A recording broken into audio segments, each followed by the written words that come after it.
Good morning. A beautiful morning at the clearing. We had a nice spring rain yesterday, an inch of rain, and now the sun is shining.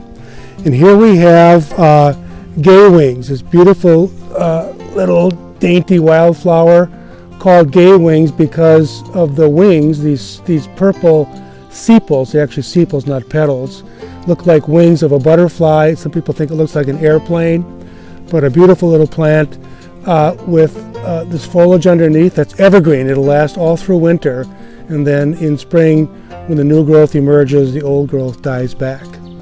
So this is Gale wings. We don't see it very often, but here's a nice little patch right here.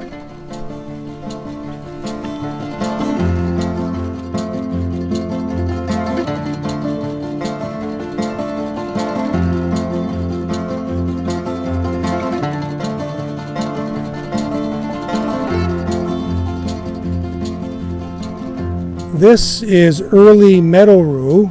Rue is used in other plant common names. The word rue refers to bitter tasting foliage. It has this nice kind of delicate, almost fern-like, almost like a maidenhair fern foliage.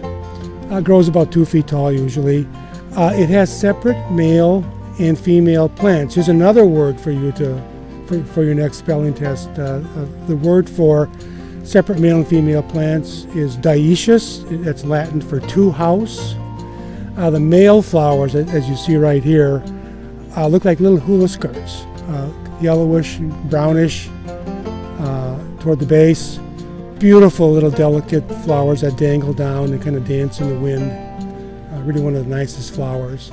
But this is a wonderful, not a woodland wildflower, more out on the edge in partial shade like you see right here. On our campus.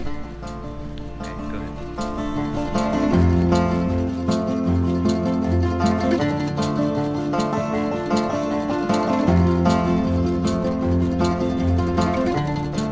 This is one of my favorite small-scale trees, Allegheny Serviceberry. Here it is in bloom. It's in the apple family, so you can see some similarities between this and an apple flower, 5 petals. We talked about dioecious plants with Meadow-Rue.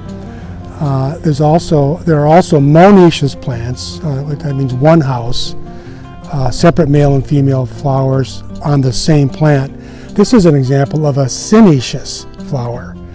Both sexes in the same flower, like in the rose family. Synoecious means same house. So Allegheny Serviceberry, very common in Door County. It's a little bit further along here.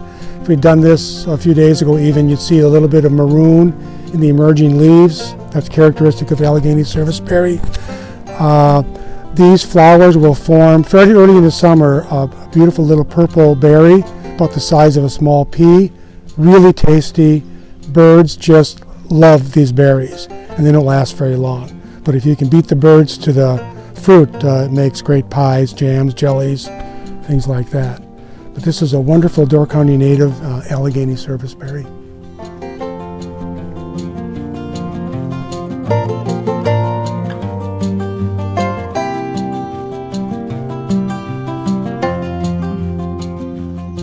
Okay, here we have one of our favorites here at the clearing. This is Dwarf Lake Iris. I think it might be the shortest iris in the world. I'm not sure about that, but certainly is one of them. It's a federally and state threatened species, so it's not common. In fact, it only grows in certain areas along the northern shore of Lake Michigan, in a lot of it, most of that in Door County, a little bit in Brown County, Kewaunee County, I think maybe up on the upper Michigan shore. But it primarily grows in Door County in patches like this where you have quite a few in one patch. Beautiful little purple flower with these yellow marks in it, kind of a classic iris flower. This kind of fan-shaped flat foliage that stays nice all season long. And we have several patches at the clearing along the entrance road that we keep shrubs and things pruned out as much as we can so it stays sunny enough for them to grow, because we want to keep these. In fact, we have an agreement with the state of Wisconsin DNR from way back in the 1990 somewhere, that we promise to be a good steward of these patches of dwarf lake iris.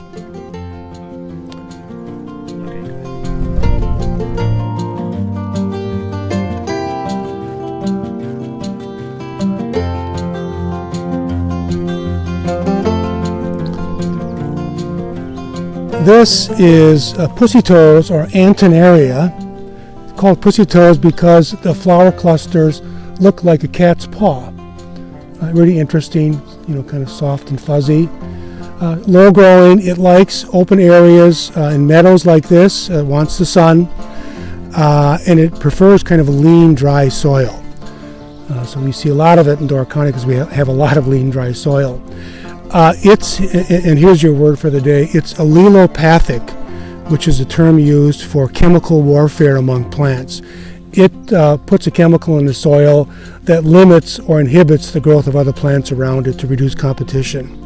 Other plants that do that are spotted knapweed, common juniper. A classic case, of course, is walnut. But it is, in order to compete, it has to somehow limit the growth of other plants, and it does that through chemistry.